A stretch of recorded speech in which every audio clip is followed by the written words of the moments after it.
What a day. Dis die lang naweekie. Almal dis dit Paasnaweek gaan oor die lang naweek. Het gaan nie oor die lang naweekie. Het gaan nie oor die Paaseiers nie.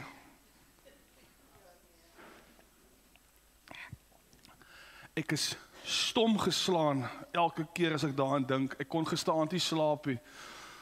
Jessica lê al langs aan my. Ek is soos, Here, ek moet seker een of ander tyd slaap.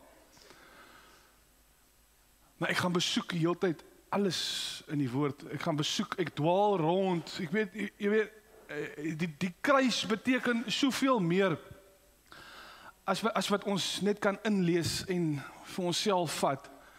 Jy weet, ek was gisteraand ek by die kruis gewees. Ek was by die voete van die Here Jesus. Ek het presies beleef wat daar gebeur het in die gees. Toe die volgende oomblik vat hy my na die tempel toe, wat skud, en die voorhangsel wat skeur, en die mercy seat bo op die ark wat breek, en die vrye toegang wat oopgemaak is vir my, om in die holies of holies in te gaan. Maar nog meer as dit, ek is by die real holies of holies, by God se troon. En ek dink het vir myself, wow, wat 'n voorreg is dit nie, dat ons hierdie areas kan betree. Hy sê in Korintiërs 2, sê hy, wie ken die gees van die mens? Behalwe die gees wat in die mens is. Wie ken die verborgde dinge van 'n mens, behalwe die gees wat in die mens is? Net so, wie ken die verborgde dinge van God, behalwe die gees van God? Dan sê hy, hierdie goed verkondig ons nie aan mense wat nie die gees van God het nie, want deur die gees beoordeel word. Mense wat nie die gees van God het, die gaan nie die goed verstaan nie. Hy sê ons verkondig het aan mense wat die gees van God het. Hy sê wie ken die gedagtes van die Here behalwe die gees van die Here? Wie sal vir hom raad gee? Hy sê maar ons het die gees van Christus. Ons het die toegang tot die diepste geheimenisse van God.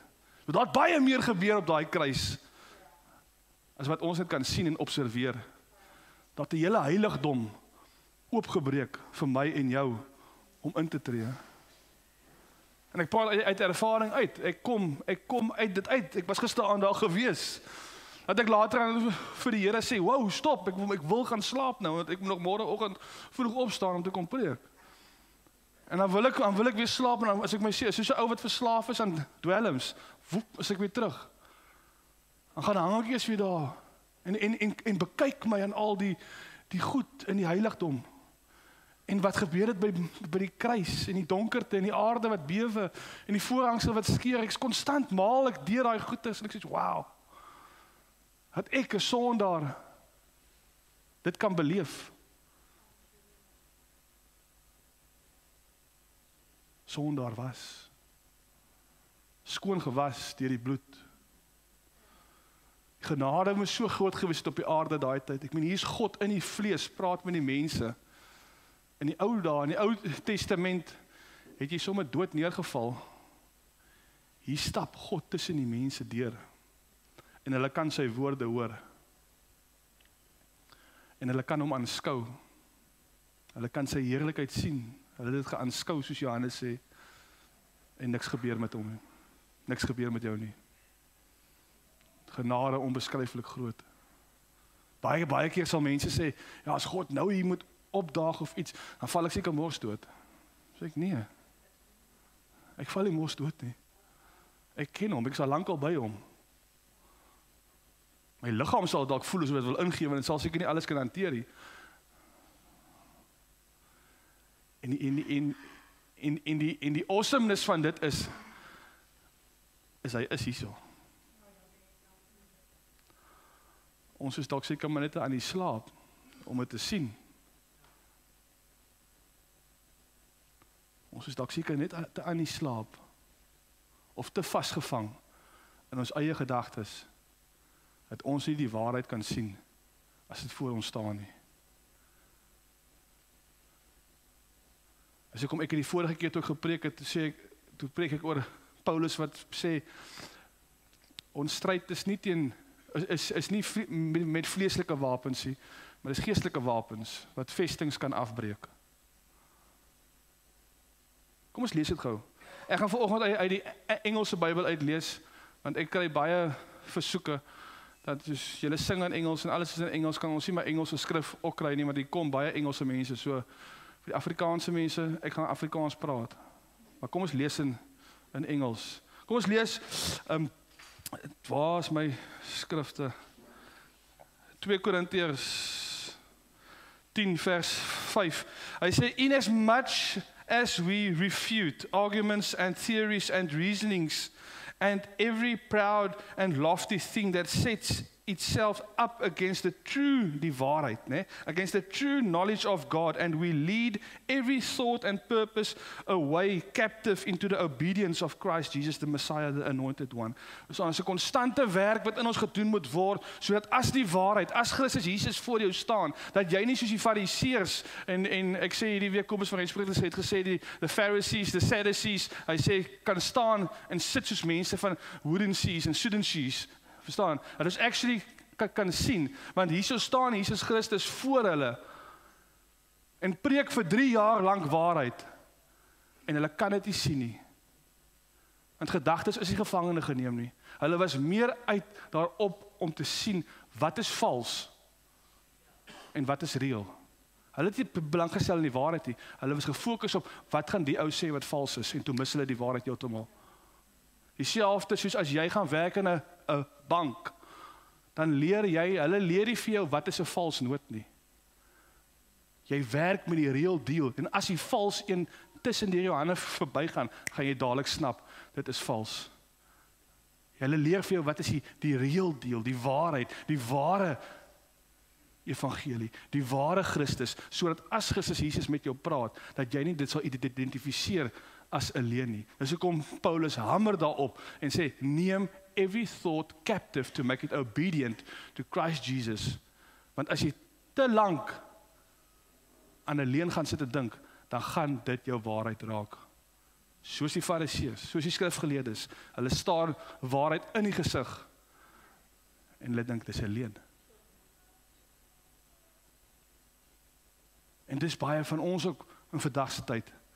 Ons is so gefokus op die leuen en wat is vals, dat ons sien net vals en leuns en identifiseer dit later aan as waarheid, en as die waarheid kom, as Jesus Christus vir jou iets sê, dan sê hy, dis 'n leuen. As Jesus Christus vir jou moes gesê het, maak die waterkanne vol, soos by die eerste wonderwerk, maak vol tot water, hy sê, ons kort die water, ons kort wyn, wat se malligheid is dit? Gaan jy dit nie doen nie?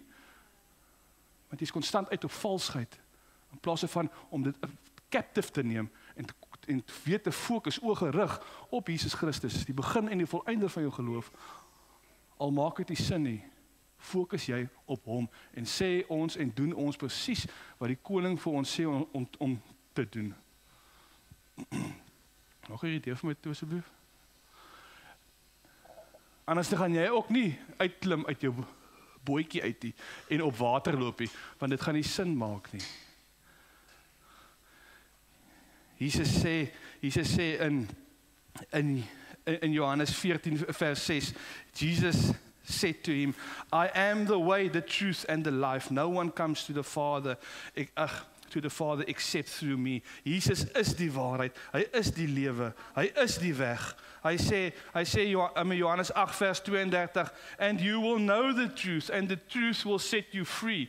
As jy gedagtes nie gevangene neem, gaan jy die waarheid kan identifiseer nie. Jesus Christus gaan voor jou staan en jy's te uit om te kyk wie is vals in die kerk en nie gaan sien mis jy die waarheid. Hy het baie meer gedoen aan die kruis. Ons gaan nou daarby uitkom as wat ons net elke keer lees in die Bybel. En jy gaan dit nie raak sien nie. Jy gaan die waarheid mis. Die dieper geestelike goed. Hy sê Johannes 8 vers 40, ek gaan dit vinnig hierdie hardloop, but now instead you are wanting and seeking to kill me, a man who has told you the truth which I have heard from God. This is not the way Abraham acted. Abraham het geglo ten spyte van dat hy weet waartoe hy moet gaan. Al het dit nie sin gemaak, Abraham het geglo hy gaan 'n kind verwek. Al is hy amper 100. Hy sê, maar julle doen nie dit nie. Julle gaan op seeing is believing. En ek gaan op believing is seeing. So oog gefokus op Jesus Christus, die begin en die volëinder. wat nie teruggedeins het van die skande van die kruis nie. Hy sê as daar was 'n joy set before him op pad kruis toe. Vleeslik was dit nie vir hom aangenaam nie, maar in die geesrealm het hy gesien, wat gaan ek en jy wees? Op pad kruis toe, dis hoekom hy dit gedoen het. Dis hoekom hy geënduur het. Dis hoekom hy deur daai pyn en lyding gegaan het. Want hy het gesê, Satan dink hy maak my dood, maar toe hy my dood maak, toe maak ek hom dood. En dis hoe God werk. Dis hoe God in my en in jou lewe werk. Sodra jy dink, dis op die einde, dis op die punt, God gebruik die negatiewe en maak iets goeds in jou lewe. Dis hoekom daar geloof is. Dis hoekom het geloof word geloof genoem, want dit word beoefen in tye van geloof. Gemaksone beveg nie met die geloof nodig nie. Dis in areas waar goed die sin maak, waar jy net kan staat maak op God, waar geloof werk.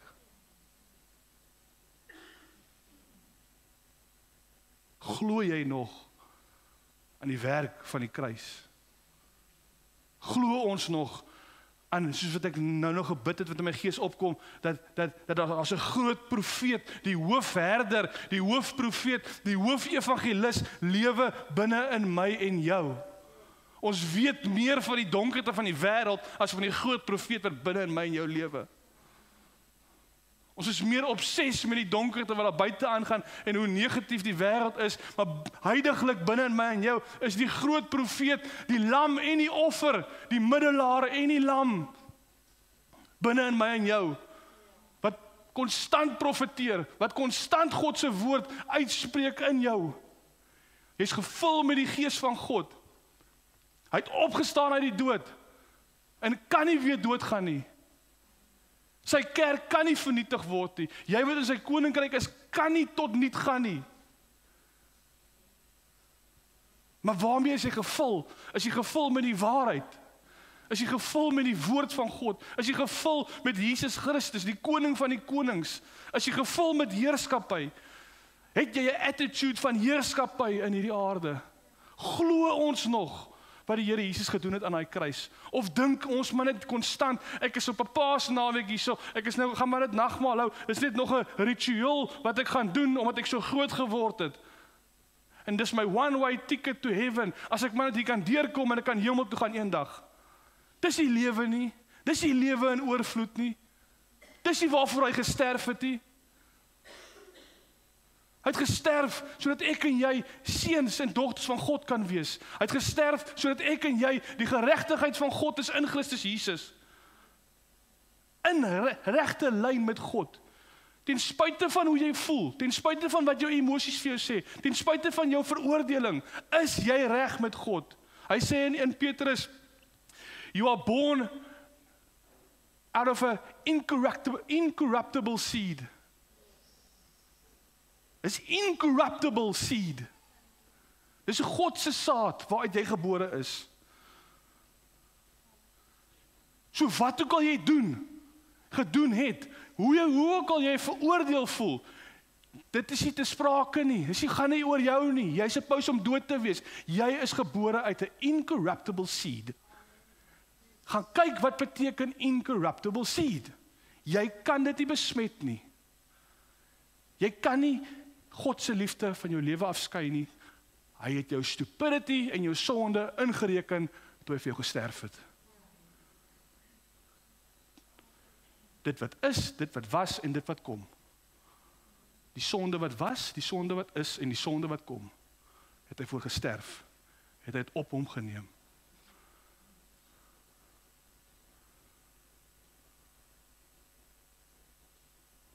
Weet jy wat stuur die hart van God? Is iemand wat dit glo.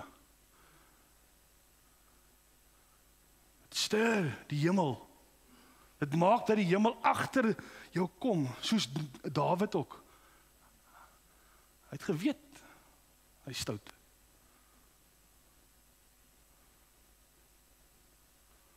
Psalm 51, sê hy gaan hy aan, hy praat met die Here en hy vra vir hy moet nie aan sy sondes dink nie, hy moet asseblief vergeet. En hierso in vers 10 kom Dawid tot 'n beseffing van, Here, ek kort 'n nuwe hart, ek kort 'n nuwe gees Hierdie vlees, ek bid heeltyd vir hierdie goedes, maar dan moet 'n transformasie kom in my. Hy sê, renew my heart. Renew in me a new spirit. Waar is hy dan? I create in me a clean heart, O God, and renew a right, preserving and steadfast spirit within me. En dis wat Jesus kom doen het aan die kruis. Hy het vir jou 'n nuwe hart kom gee. 'n steadfast spirit gegee, 'n spirit of boldness, 'n spirit wat nie terugstaan nie, 'n spirit wat leuns kan identifiseer, 'n spirit wat jou krag gee om thoughts captive te neem, om gehoorsaam te maak aan Christus Jesus, sodat jy kan dink soos wat hy dink. En sodra jy begin dink soos wat hy dink, kom die hele hemel agter jou en back jou in alles wat jy doen op hierdie aarde. Dit is heerskappy. Dit is rulership op hierdie aarde. Jy het nie 'n gees van vrees gekry, van lafhartigheid gekry nie, soos hy vir Timoteus sê nie. Of power and love and a sound mind. Jy het 'n sound mind. Jy is belaai met krag. Want hy sê dieselfde gees wat Jesus uit die dood het opgewek het, is kragtig lewendig binne in my en jou. Hy sê in Romeine 6, hy sê daai selfde uitwerking wat God uitgeoefen het, toe hy vir Christus uit die dood het opgewek het, het hy uitgeoefen by my en jou by die doop. Presies dieselfde wat al gebeur het plaasgevind in my en jou. Maar is dit waarheid vir jou? Of is dit net nog 'n paasnaweek op Struisbaai? Ek hoor maar net nog 'n preek.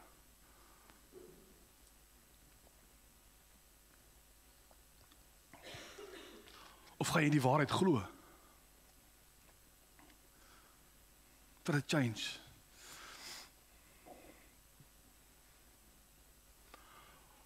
Ons is in staat om die wêreld te roel. Die kerk, die liggaam van Christus, kan nie vernietig word nie. Hy het opgestaan uit die dood. Ons gaan Sondag daaroor preek. Ek wil nie nou so jy het ons 'n preek wegvat hier. Maar Jesus, hy kan nie weer doodgaan nie. En die koninkryk word dit meer en meer en meer. Dit vermeerder al vir 2000 jaar. Julle het 'n impak in hierdie wêreld as gevolg van die kruis. As jy op 'n vliegtuig sit, as jy rondry, ergens sit, of jy kyk stadium, in 'n sportstadium, kyk jy in die stadium rugby of cricket of whatever, en daar's mense wat nie glo in die Here Jesus nie. Eendag gaan hulle oopgaan en sê, wow, toe ek gevlieg het Johannesburg toe, of wherever, ek is so bly daar was Christene op haar vliegtuig, want anders sou dit heeltemal anders te gewees het. Ons het so massiewe impak in hierdie wêreld. Ten spyte van jou emosies en jou gevoelens en jou veroordeling. Incorruptible seed. Dit is wie jy is. God gaan nie ophou nie. Jesus het 'n fout gemaak nie.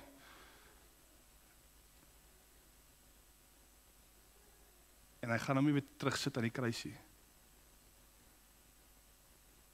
So moet jy hom ook nie terugsit aan die kruis. Hy het een keer gesterf en 'n volkomme offer geword vir my en jou.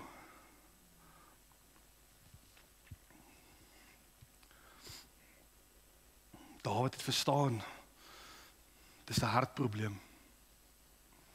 Ons kort 'n nuwe hart. Ons kort 'n hart wat glo, wat alles glo, wat alles hoop. Ons praat hierdie week, Pastoor Jethro het 'n ding op my kop laat val in my hart. Oor net die wat alles in die gees gebeur het daai dag aan die kruis.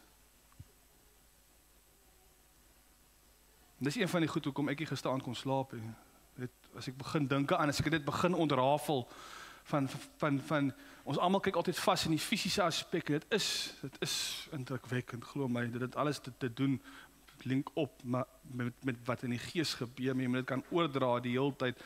Wat het God gedoen vir ons? Wat het Jesus gedoen vir ons aan die kruis? Dit is massief. Ons vra altyd vir die Here, Here, wat wil jy hê van die Here? Wat kan die Here vir jou doen? Dit is nie wat hy vir jou kan doen nie, dit is wat het hy gedoen?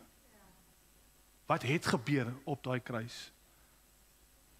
Want as dit nie vir daai kruis was nie, was dit chaos in hierdie wêreld. Het ek en jy nie hier gesit vandag nie? Was hier nie 'n kerk vandag nie?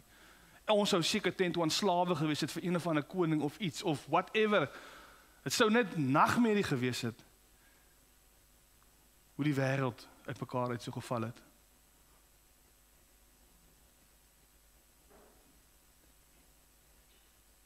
Daai gebeurtenis het alles kom verander.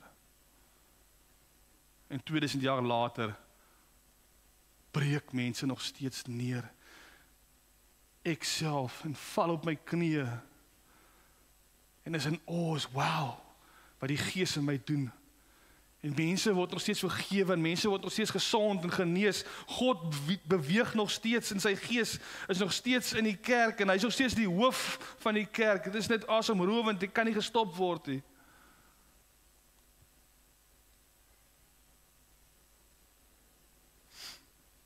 Jesus aan die kruis, Dr. Andries gepreek het laas Sondag. Dit was God se wraak op hom. God se toorn, alles wat vir my en jou bedoel was, het God uitgegiet op sy seun.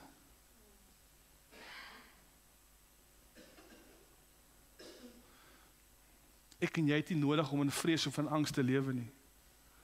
Ons gaan nie gekruisig word nie. Daai was God se oordeel wat hy uitgespreek het oor sonde. Jy het niks om te vrees mee nie. Al wat jy moet doen vir 'n slag is net jou Bybel uit die rak uithaal en in dit indelf. Want party van ons het so baie stof op ons Bybels, ons kan die woord condemnation skryf op dit.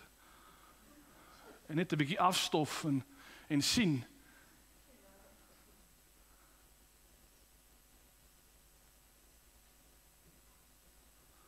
Markus 15 vers 34.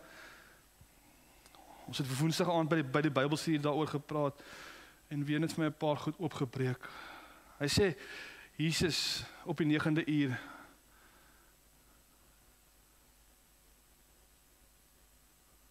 toe dit donker word en al die sondes van die wêreld, alles wat was, alles wat is en alles wat nog kom, is op een persoon gesit, Jesus Christus. And they say, and at the 9th hour, Jesus cried out with a loud voice, Eloi, Eloi, lama sabachthani, which means, my God, why have you forsaken me, deserting me and leaving me helpless and abandoned?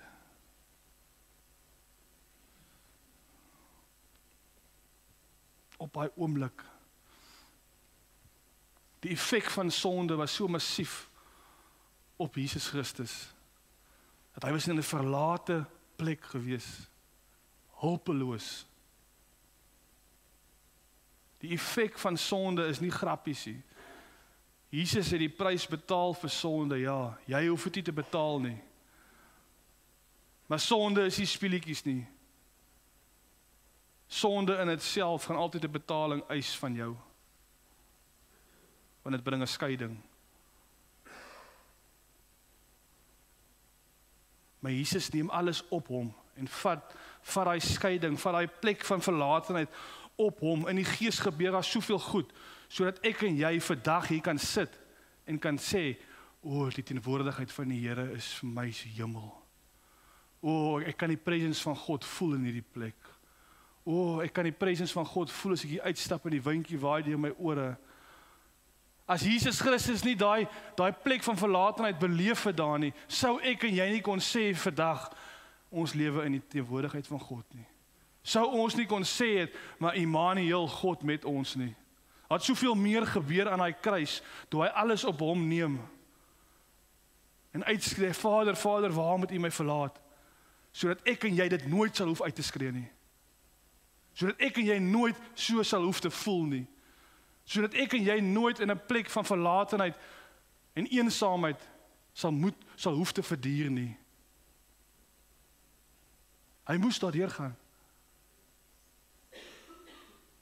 Sodat ek en jy konstant 24 uur 'n ewigheid in sy teenwoordigheid kan lewe.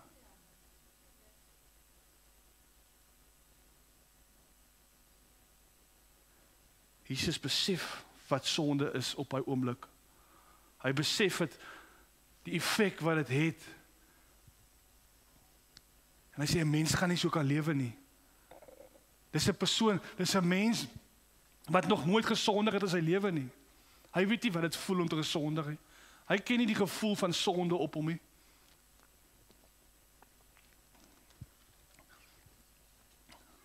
Hy ken nie daai gevoel van, ek voel ver van die Here af nie. En hy gaan as mens daardeur en besef, hiervoor het ek gekom. Hiervoor het ek gesterwe. Want geen mens kan sonder God leef nie. Geen mens kan hierdie emosie verduur nie, verdra nie. Ek gaan dit op my neem. Ek gaan vir die wêreld sterf, sodat hulle nooit weer hierdeur hoef te gaan nie. Ek gaan dit op my neem, al draai hulle gesigte weg van my af, sal ek soos die pa wat agter die verlore seun gaan. Al stap hulle 5000 kilometer van my af weg, en hulle draai om, sal ek net 1 sentimeter agter hulle wees. Ek sal hulle nooit verlaat nie. Ek gaan dit doen vir hulle. Ten spyte van wat hulle van hom oor hulle self dink, sal hulle net so kan inval in my see van genade. Ek gaan hierdie sonde, wat vir hulle bedoel was, op my neem, sodat hulle altyd, enige keer as hulle wil terugkom huis toe, kan terugkom huis toe.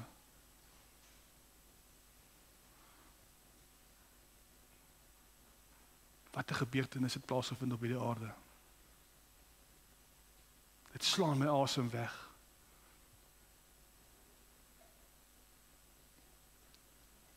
Gaan jy partykeer soontoe? Het jy nog tyd vir die Here? Of is dit net vinnig elke oggend, dagstukkie, hoofstukkie, skietgebedjie? Of gaan revisit jy die secret place? Gaan jy in die secret place in? Gaan jy in die skeur in die rots in? Die rots is Jesus Christus. Het jy nog tyd vir hom? Dat jy ook kan sê, ek is nooit alleen nie. God is met my. Ek is meer as 'n oorwinnaar. Dit is 'n ander ding om te sê, ek is meer as 'n oorwinnaar en ek leef 'n oorwinnaarslewe te lewe. Dit moet 'n oortuiging wees wat uitborrel hier binne in jou. 'n Oortuiging van ek kan nie geskit word deur hierdie wêreld nie. Dis 'n gees van God wat Jesus verheerlik binne in my en jou. En as hy verheerliking plaasvind, al wat uitkom is Christus Jesus. En as Christus Jesus uitkom, dan kom die koning uit. As hy uitkom, dan as jou skare weer op mense val, dan word hulle gesond. Dit het gebeur. Dit is nie net 'n fairy tale nie. Dat soveel meer gebeur aan die kruis. 2 Korintiërs 5 vers 21. Ek is amper klaar.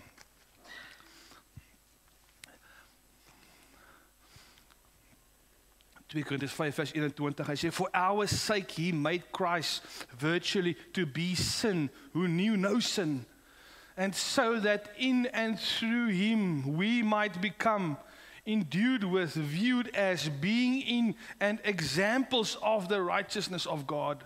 Jy is 'n voorbeeld van die geregtigheid van God. The righteousness of God, what we ought to be, approved and acceptable and in right relationship with him by his goodness. Hallelujah.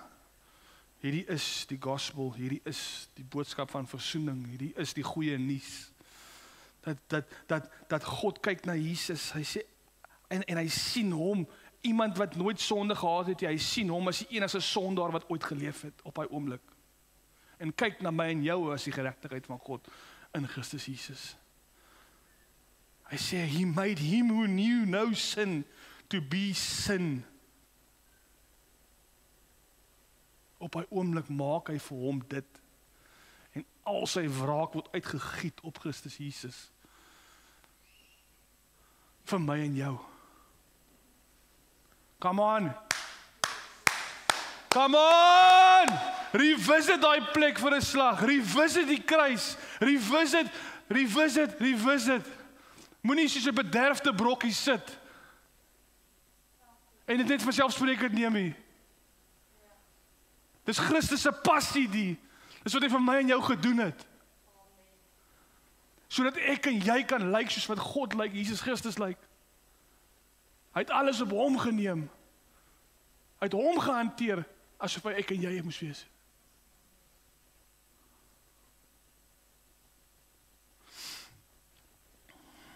Hy gee 'n uitnodiging. Hy sê dis hoekom hy sê almal wat moeg is en oorlaai is, kom na my toe, neem my juk op julle.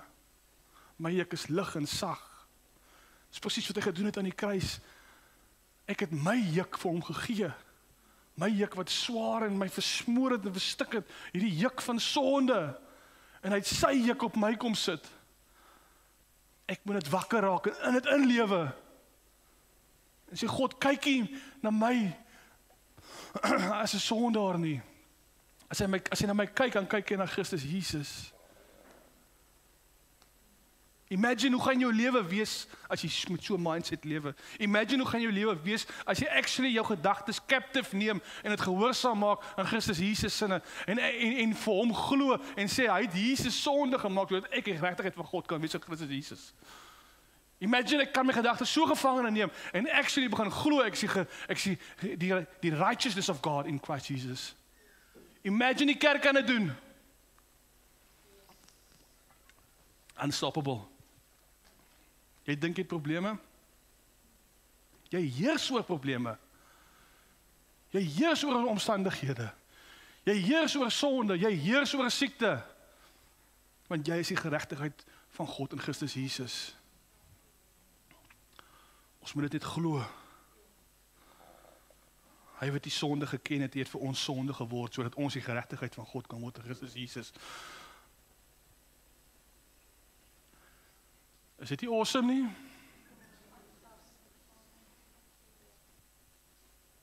Dis hartseer.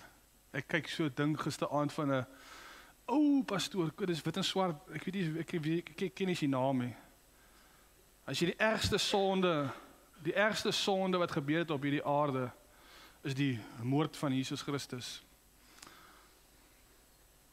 Hy sê maar die beste ding wat met mens kon gebeur het, is die dood van Christus Jesus. En die goeie nuus is Sondag is op pad. Ek wil eens daarop ingaan en dit verander die ballgame heeltemal. As jy eens gaan begin besef wat die opstanding behels. Maar ons los dit nou. Kom ons lees, ons maak klaar. Ek gaan nog 2 tekste lees en dan kan ons oorgaan in die nagmaal. Romeine 6 vers 6. Romeine 6 vers 6. We know that our old unrenewed self was nailed to the cross with him in order. Dus jy is vas in, het gebeur by die doop. Ek gaan nie te veel hierop lees nie, want dit gaan eintlik op die opstanding vir Sondag, maar jy is vasgespijker aan die kruis saam met Christus Jesus. Nou wil ek vir jou vra, wie lewe dan nou? Gaan mediteer 'n bietjie op dit. As jy dood is vasgespijker aan die kruis. Alles wat ek was, ek hoef nie deur daai pyn te gegaan het nie. Hy sê, kom ons gaan aan. With him, on the cross with him, in order that our body, which is the instrument of sin, might be made ineffective and inactive for evil. Huiswerk. Romeine 6 is huiswerk en 7 gaan jy so aan. Gaan lees 'n bietjie die goed. For when a man dies, he is freed, loosened, delivered from the power of sin among men. Dis wat jy claim, né? Jy claim jy is vasgespijker aan die kruis. So as daai ou dood is, dan is hy dood vir sonde. En sodra jy gaan aan boord kom met hierdie woord van God, Jy gaan dit begin glo. Kan ek jou garantie, gaan jy al hoe minder begin sondig. Jy is te gekonsentreer op sonde. En jy suppose om dood te wees vir sonde. Ek sê altyd, dit is soos 'n ou wat afry by deur 'n berg met sy fiets. En ons klomp bome. Die bome verteenwoordig sonde en jy sê vir hom, onthou jy gaan nou hier afry, nee, maar pas op, daar's baie bome. Nou kyk jy net vir bome as jy weer sien ry in 'n boom vas. Maar as jy vir hom sê, hier is baie bome, ja, maar vergeet van die bome. Hierso gaan 'n smal tweespoor paadjie. Hou jou oë op die paadjie, dan gaan jy nie een boom vasry nie. Dit is dieselfde met sonde. Jy is so sonde gesentreerd dat jy mis die waarheid. En as jy waarheid praat, jy nie kan hoor, jy identifiseer dit as 'n leuen. En dan glo, dis al wat die vyand wil hê. Jy moet net nie glo jy's 'n koningskind. Jy moet net nie glo jy het heerskappy nie. Jy moet net nie glo jy's bo elke mag en gesag nie. Jy is saam met hom vasgespijker aan die kruis, sê Romeine 6. En as jy saam met hom vasgespijker is en jy saam met hom dood gegaan, is jy dood vir die sonde.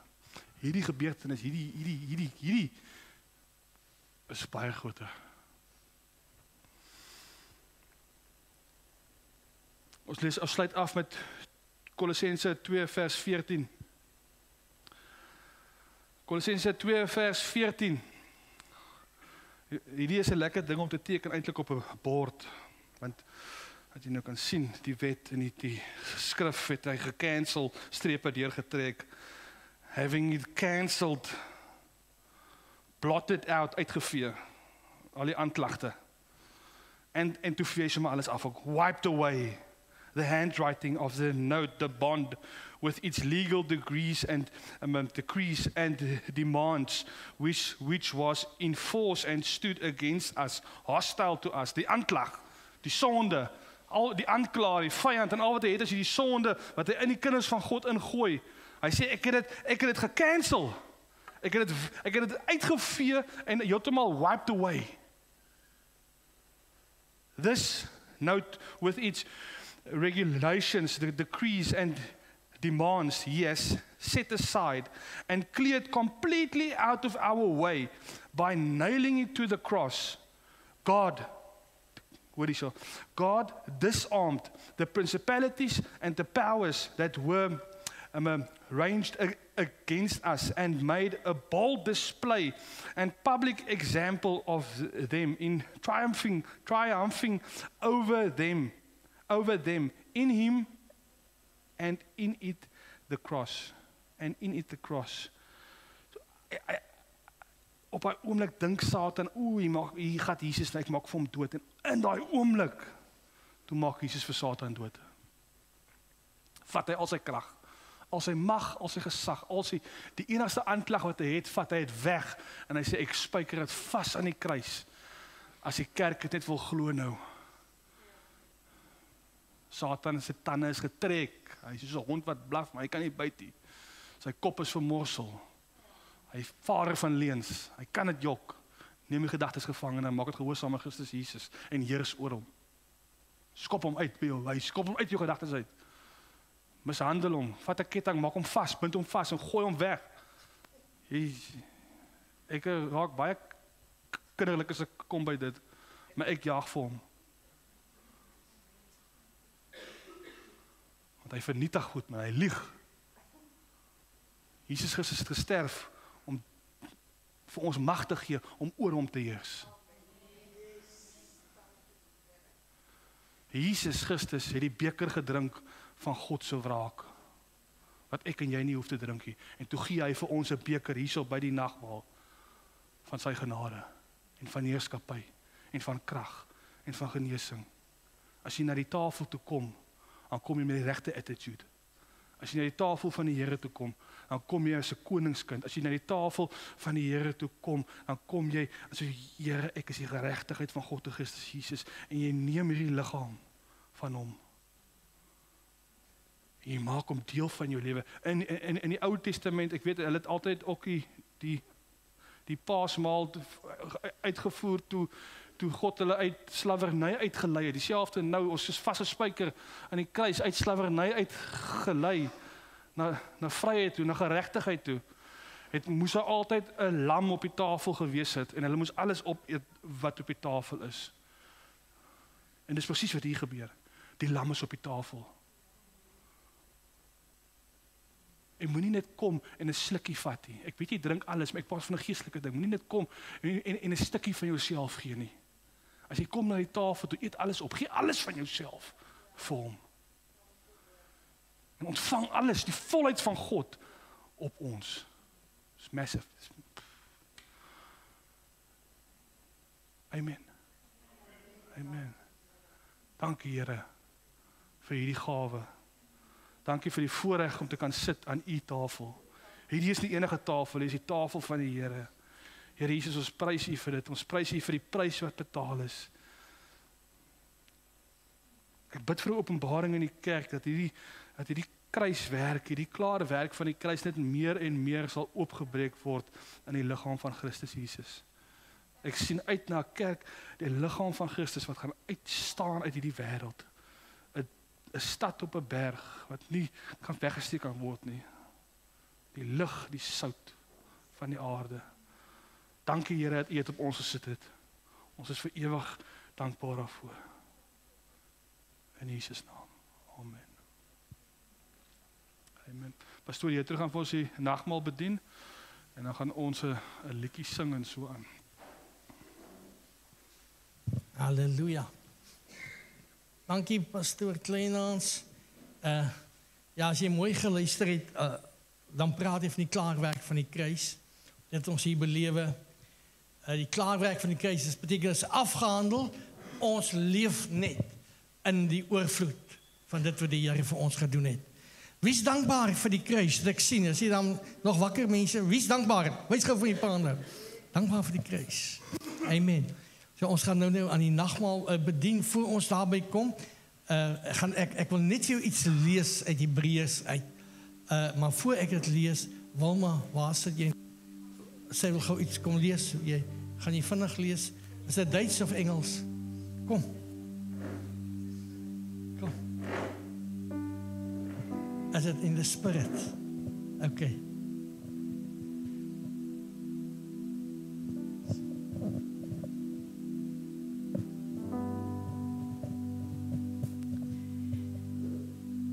Die disippels het verseker nie die impak en grootheid van hierdie laaste ete van hulle saam begryp nie.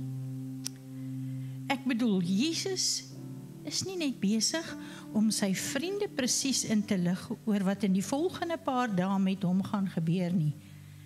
Maar hy is ook besig om hulle en die res van God se kinders tools te gee om hom en wat hy vir ons elkeen kom doen het te kan onthou. Die disippels se oë is hiervoor toe en dit is te verstaan want hulle is besig om hierdie verskriklike groot krisis in hulle lewens te verwerk. Tussen die klomp vraagtekens oor die toekoms van hulle bediening sonder die rabbi, besef hulle nie die grootsheid van alles nie.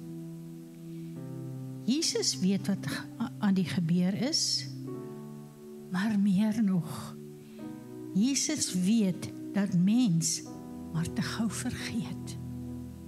Daarom rus hy sy vriende en die wat na hulle kom toe met 'n onthoukie, met 'n tool, met 'n ete wat ons keer op keer kan terugneem na daardie gebeurtenis van amper 2000 jaar gelede. Terwyl die ete aan die gang was, vat Jesus 'n stuk brood. Nadat hy vir God dankie gesê het vir die brood, breek hy dit in stukke en gee dit vir sy disippels. Vat dit en eet dit, sê hy, dit is my liggaam. Bou saam met my die prentjie, Jesus wat die brood neem en stukkie vir stukkie trek, skeur en breek en vir elkeen 'n stukkie gee. Trek, skeur en breek en vir nog ene 'n stukkie gee. Neem dit, kou dit en terwyl jy dit tussen die tande kners, dink aan my liggaam wat vir jou gebreek is. Trek, skeur, breek en Jesus deel nog 'n stukkie aan nog 'n disipel. Eendag as ek nie meer hier is nie, neem brood, trek dit, skeur dit en breek dit. En dan dink julle terug aan wat met my oor 'n paar dae gaan gebeur. Jesus kyk vas in Judas se oë. Trek, skeur, breek. Judas, wanneer jou tande die stukkie brood vermorsel, dink aan my liggaam wat gebreek word vir jou. Ek wonder wat Judas se oë gesê het. Ek wonder of hy weggekyk het omdat hy eenvoudig nie die moed gehad het om Jesus se kyk te face nie. Vir elkeen van die 12 het hy dit gedoen. Getrek, geskeur en gebreek. Dit raak dan swaar om my prentjie van die bokamer deur die stofstrate na die Golgotha koppie te stap en Jesus voor my oë te sien hang. Getrek, geskeur, gebreek, leweloos, doodgemaak, vermorsel deur die mens. Ek kan nie anders om die bloedstreep uit Jesus se sy te sien loop nie. Dit is so lank, so donker. Dit het al plek begin droog raak. Ek skrik toe Jesus weer sag begin praat, toe hy die wyn neem. Drink dit, almal van julle. Dit is my bloed wat gaan vloei. Dit beteken dat baie mense se sondes as gevolg daarvan vergewe sal word. Maar dit beteken ook dat baie mense in 'n vernuwe verhouding tot God sal staan. Hy stap na elkeen. Hy maak elkeen se glas vol. Petrus, neem dit, drink dit en dink aan my bloed wat vir jou sondes gevloei het. Johannes, neem dit, drink dit en dink aan die bloed wat vir jou sondes gevloei het. Simon, neem dit, drink dit en dink aan die bloed wat vir jou sondes gevloei het. 12 keer. Selfs vir Judas, sê Jesus, neem dit, drink dit en dink aan die bloed wat vir jou sondes gevloei het. Ek wonder of Judas se mond gebewe het en of hy skalks geglimlag het. Tog is dit genoeg vir my en jou. Oorgenoeg om heeltemal versadig te wees. Genoeg petrol om vir die res van ons lewens nooit weer te smag na enigiets anders as net die brood en die wyn. Net die liggaam wat gebreek is en die bloed wat gevloei het aan 'n kruis, aan 'n houtkruis. Genoeg, oorgenoeg.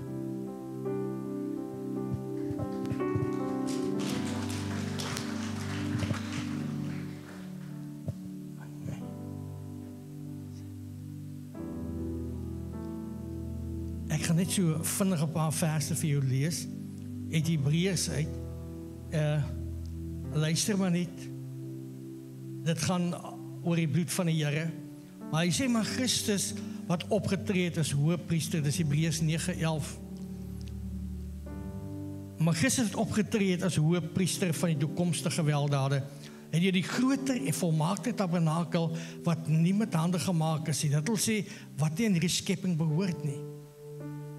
Ook nie met die bloed van bokke en kalwers nie, maar met sy eie bloed eenmaal ingegaan in die heiligdom en 'n ewige verlossing teweeggebring. Tereg het Pastoor Kleinhans vir ons gesê, dat goed in die geesteswêreld plaasgevind. Daar's goed wat ek kon sien en kon tas, ryk, proe, daar's goed in sintuie, maar goed in die geesteswêreld wat baie keer ons nie alles van weet en wat daar gebeur het en ek glo vandag nog as goed wat ons mindset nie kan aanvaar nie, maar kyk wat sê hy hier, hy sê, hy het nie met die bloed van bokke en kalwers ingegaan nie, hy het sy eie bloed in die allerheiligste ingegaan. Met sy eie bloed het hy gaan betaal.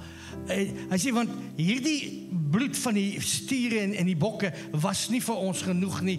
Ons het die Here nodig gehad. Die vlekkelose lam van God, wat die sondes wegneem om vir ons te betaal.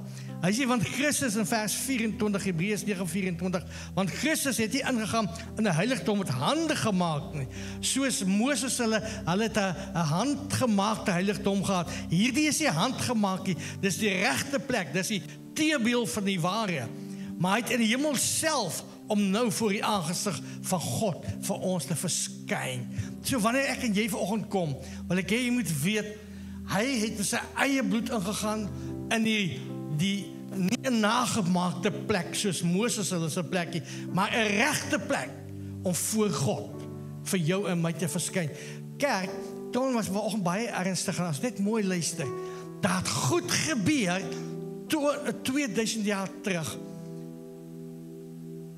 Wat ons nie by was nie, maar was interessant dat dit wat daar gebeur het steeds vandag 'n effek op ons het.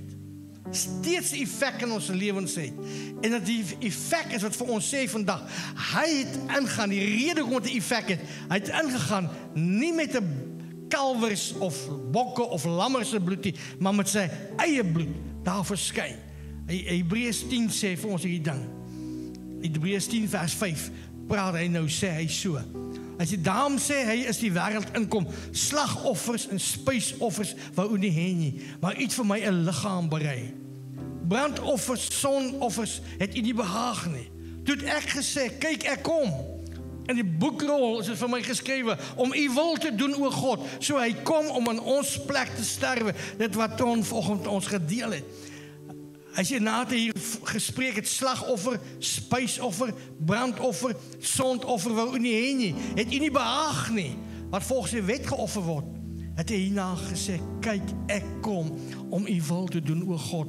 Hy neem die eerste weg om 'n tweede te stel.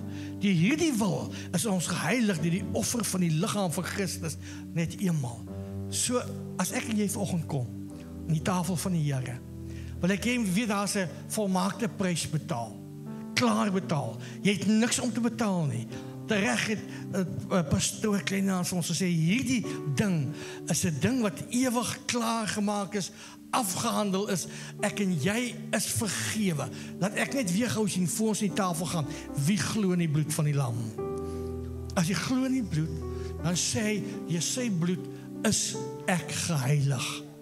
Nie dit ek doen nie, nie hoe mooi ek met tande borsel, hoe mooi ek lewe, hoe mooi ek praat nie, maar deur die bloed van die lam is ek geheilig. Wie wil vanoggend glo en sê, ek is heilig deur die bloed van Jesus Christus? Ek vra nie wat jy doen nie, ek vra wat glo jy? Ek vra nie wat jy doen nie, ek vra wat die verskil van die bloed. Soos jy vanoggend kom hier na toe. Kom ons na die tafel wat herinner en sê, tetelestai. Wat sê it is finished. Wat sê dit is afgehandel. Ek kom in die herinnering wat sê wat gebeur het is klaar. As ek hier eet en drink, onthou ek dat daar 'n lewe is wat verbygegaan het. En wanneer ek van die beker drink en sê, dis 'n Nuwe Testament, en ek gaan nie vir jou lees in Hebreërs nie, maar hy sê hierdie Nuwe Testament is beter as die oue. Daai ou wettiese dinge, hierdie Nuwe Testament is baie beter, en vanoggend verbly ek my in die liggaam en in die bloed Want dit het vir my deure oopgemaak, wat altyd toe was. As jy kom vanoggend, dink net daaraan, God het my lief.